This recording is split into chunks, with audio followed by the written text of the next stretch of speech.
Oye, perdona. Aquí está el yacimiento de Turuñuelo, ¿verdad? Precisamente tenemos aquí a Esther. Ah, ella es Esther. Ah, gracias. Perdona, ¿eres Esther Rodríguez? Sí. ¿Puedo sentarme? ¿Te Claro, importa? por supuesto. Bueno, encantado de saludarte y de Un conocerte, porque me han dicho que tú eres la persona más indicada para enseñarnos el yacimiento de Turuñuelo, ¿verdad? Bueno, digamos que llevo desde el inicio trabajando y codirigiendo las excavaciones arqueológicas y bueno, creo que un poquito lo conozco. Claro, porque tú eres de esta tierra, ¿no? Yo soy de Villanueva de la Serena. Claro. Oye, ¿qué significa para alguien que ha estudiado lo que tú has estudiado, que amas lo que amas, trabajar en su propia tierra? Tiene que ser muy especial. Pues es una suerte, porque la verdad que cuando estudié arqueología me fui muchos años fuera a formarme y bueno, pues el hecho de volver cerca de mi casa, cerca de los míos y de conocer la historia de mis raíces, por así decirlo, bueno, pues digamos que le da un plus a bueno, tener la suerte de poder dedicarme a una de mis pasiones. Qué bueno. Pues, ¿quieres que vayamos a conocer el yacimiento? ¿Has terminado el café? Vámonos, ¿Sí? un sorbito. Dale un y nos sorbito. vamos. Yo también le voy a dar un... Pues vamos, así vamos cargados de energía. El yacimiento del Turuñuelo es como un pozo sin fondo para los arqueólogos que llevan casi una década excavando. Las casas del Turuñuelo, como también se le conoce, supone el mayor hallazgo arqueológico de la historia antigua mediterránea. Se trata de un yacimiento tartésico del siglo V a.C.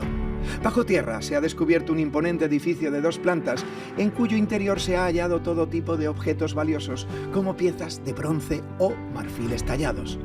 Teniendo en cuenta la escasez de restos materiales que se tenía de esta civilización, nos podemos hacer una idea de cuán significativo es este yacimiento. La verdad, Esther, es que estoy mirando el espacio en el que estamos y tengo esa sensación de, primero, admiración y luego la de ser consciente de que estoy en un lugar único. ¿Por qué crees que es único este espacio? Pues Casas del Turuñuelo es un yacimiento único por su estado de conservación. Es el único yacimiento de la protohistoria del Mediterráneo occidental que, entre otras cosas, bueno, pues conserva en pie sus 2 plantas constructivas y a día de hoy, ¿no? Pues esta escalera que tenemos frente a nosotros nos permite deambular por todo el edificio y eso lo convierte en un caso de estudio excepcional. Fíjate que hago parada en eso que dices. ¿Es normal eso de las 2 plantas? Bueno, sabemos que estos edificios tenían 2 plantas porque normalmente conseguimos recuperar evidencias arqueológicas, pues no sé, de restos de vigas o de techumbre que nos hablan de esa existencia de 2 pisos. Pero hasta la fecha es la primera vez que, al menos en la península ibérica, en la protohistoria, porque es verdad que en el Próximo Oriente el estado de conservación de los edificios siempre es mucho más excepcional, es la primera vez en la península ibérica que excavamos un yacimiento de estas características. Lo que le hace un yacimiento excepcional para todo el que quiera estudiar la época de Tarteso, claro. Efectivamente, Casas del Turuñuelo, digamos que ha abierto de nuevo el debate en torno a Tartesos y gracias a su estado de conservación estamos pudiendo conocer muchos elementos de esta cultura que eran desconocidos o que a lo mejor a través de los yacimientos del Valle del Guadalquivir, ¿no? Que es su núcleo cultural, bueno, pues no habíamos podido alcanzar y sin embargo Casas del Turuñuelo nos está dando esa oportunidad. Porque primero fue un túmulo. ¿Y cómo se descubre ese túmulo? ¿Qué es lo que os hace venir a trabajar aquí y pensar que puede haber algo interesante abajo? Pues dentro del poblamiento de la Primera Edad del Hierro, el Valle Medio del Guadiana, uno de los tipos de asentamiento que hay, por así decirlo, son los edificios ocultos bajo túmulo, como Casas del Turuñuelo. Son grandes construcciones, además realizadas en tierra, ¿no? Se puede ver muy bien aquí cómo se conservan los alzados de adobe, que al final de su vida, digamos, cuando la gente los quiere abandonar, los rellena de tierra, los convierte en un túmulo artificial y al final eso ha permitido, bueno, pues que hayan pasado 2500 años completamente desapercibidos en el paisaje, como si fueran un pequeño cerro. Porque se entiende que eso es intencionado, ¿no?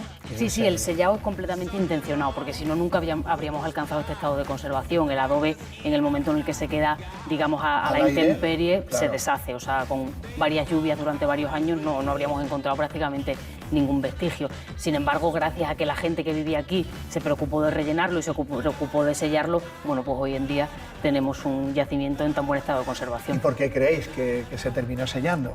¿Por qué lo abandonaron así? ¿Cuál es vuestra teoría? Bueno, tenemos diferentes lecturas, ¿no? Hasta la fecha siempre se había dicho que la invasión de los pueblos del norte, de los pueblos celtas, había provocado lo que se llama la crisis del 400 a.C. y con ella el desplazamiento de la gente que vivía en el Guadiana. Es cierto que cuando uno excava un yacimiento de esta magnitud se da cuenta que rellenarlo de tierra no es algo que se haga en una mañana, Claro. porque vaciarlo de tierra está costando muchísimo trabajo. Entonces, es cierto que bueno, eso nos llevó a abrir nuevas líneas de trabajo. Actualmente, en esta línea de investigación del paleopaisaje, estudiamos la posible crecida del río Guadiana, porque sobre el patio, junto al sacrificio de animales, encontramos un nivel de inundación, y eso nos llevó bueno, pues a plantear la hipótesis de que el Guadiana, en una de estas crecidas que sufre, hubiera inundado el edificio. Y hoy en día, pues digamos que todavía le damos más vueltas, porque la aparición de relieves completamente fragmentados dentro de la destrucción del edificio ya bueno, pues, nos lleva a pensar en una cuestión un poco más ideológica, y hasta qué punto las propias personas que vivían en el yacimiento de Casas del Turuñuelo se encargaron de destruir las propias imágenes que habían creado. Entonces, bueno, pues ahora en esa línea sí, un poco... estamos en ese momento un poco de repensar muchas de las hipótesis que habíamos planteado tiempo atrás. Fíjate que has hablado de relieve, me gustaría conocer un poquito más de eso y de otras cosas. Si quieres, vamos a conocer algún otro espacio más y, por ejemplo, también visitar la escalera que tan importante fue en su momento. Perfecto.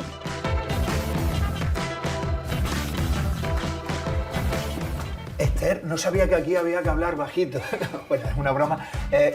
Este es el origen, ¿no?, de este yacimiento. Esta es la habitación que vosotros denomináis como habitación 100. Efectivamente, esta es la primera habitación que excavamos en el año 2015, la que localizamos cuando realizamos el sondeo, y bueno, pues donde comenzamos, digamos, ya la excavación del yacimiento en extensión. Entre otros elementos, esta magnífica estructura bañera, sarcófago que tenemos junto a nosotros. Es verdad que la habitación dio mucho más materiales. Aquí apareció la primera caja de marfil, aparecieron los primeros tejidos, las primeras alfombras de esparto que hemos podido recuperar y estudiar, y sobre todo una cantidad de cerámica inmensa vinculada al banquete que se celebra antes de Del sellado del que hablábamos antes. Exactamente. Ajá.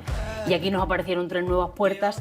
En este año 2016 decidimos optar por el sur, donde apareció la que nosotros denominamos como habitación del banquete. Ajá. Porque estaba completamente, bueno, aparte de restos de copas, fuentes, de haber participado en este gran banquete. ¡Qué gozada!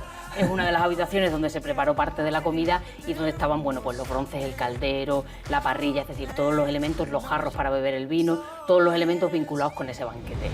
Posteriormente, en el año 2017, decidimos trabajar en la zona este, que es donde ya apareció el primer fragmento de la escalera, y bueno, pues donde ya excavamos entre 2017 y 2018 el patio. Una escalera que tiene una particularidad, hagamos un paréntesis aquí. ¿Qué particularidad es la que tiene la escalera? Pues aparte de sus dimensiones, que conserva casi 3 metros de altura, es que los 6 peldaños inferiores están fabricados con mortero de cal. Y hasta la fecha, pues, es el mortero de cal más antiguo que conocemos en la península ibérica. Justo en los pies de la escalera, además, aparecen algunos de los materiales más significativos del yacimiento, como es esta escultura de mármol del Pentélico, ¿no?, de griega, y un conjunto de vidrios de origen macedónico, también ejemplos únicos hasta ahora de la arqueología de la península ibérica, y bueno, pues ese sacrificio de animales que ocupaba todo el espacio del patio, en el que se sacrificaron más de medio centenar de animales, que también es un ejemplo. ¿Medio centenar de único. animales? ¿De qué animales hablamos? Pues hablamos de 42 caballos, 9 vacas, 4 cerdos y un perro.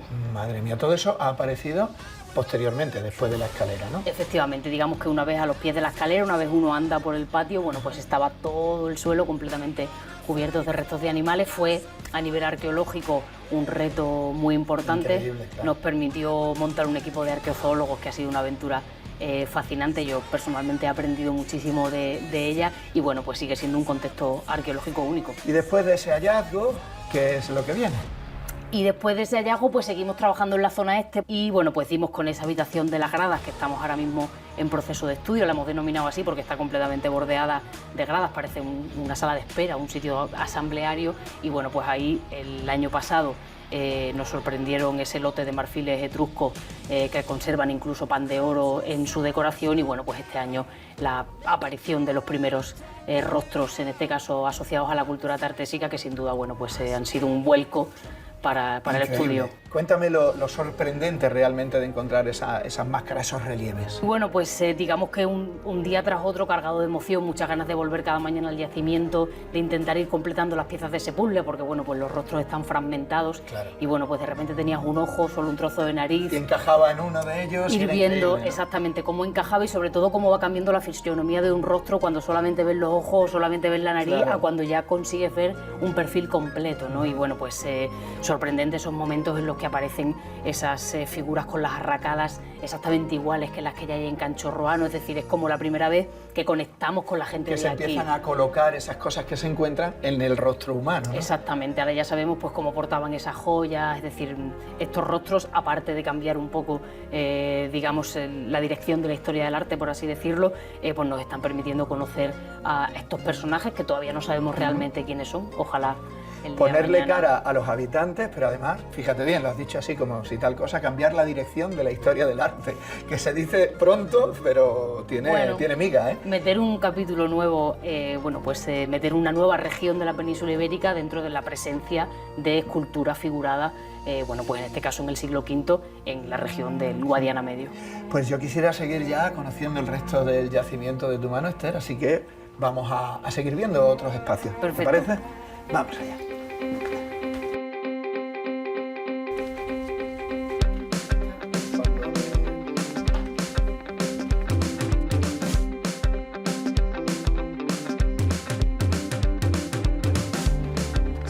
Ha sido una visita maravillosa, Esther, de verdad. Es increíble estar en un yacimiento tan importante para la historia como es este yacimiento del Turuñuelo.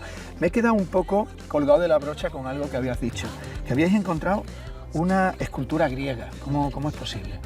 Pues en el siglo V a.C. el Mediterráneo, sobre todo el mundo griego, está comerciando ya. Una vez que el mundo fenicio ha decaído, por así decirlo, los griegos han tomado el dominio de parte del Mediterráneo y a la península ibérica están llegando materiales. Lo que mejor conocemos es la cerámica ática, que pues Canchorroano tiene una de las mejores colecciones de copas áticas de un yacimiento que esté al interior. Ajá. Porque esa es la peculiaridad que tienen estos enclaves. Que llegan hasta aquí, eso es El hecho de que no tienen salida al mar y sin embargo a ellos están llegando materiales de una enorme importancia y de un enorme valor simbólico porque son objetos de lujo. Claro. Y dentro de ese comercio, pues llega a la península, llega el Turuñuelo, esta escultura, que seguramente sería un encargo, con lo cual eso ya nos está hablando de la capacidad política y del poder que tenía la persona o las personas, porque eso no lo sabemos, que regían este territorio, este lugar, ¿no? Esa capacidad de encargar hasta la otra punta del Mediterráneo una escultura y traerla hasta Ese aquí, ¿no? intercambio comercial, además de un producto Exacto. tan valioso. Esther, yo te voy a dejar. Ha sido un verdadero placer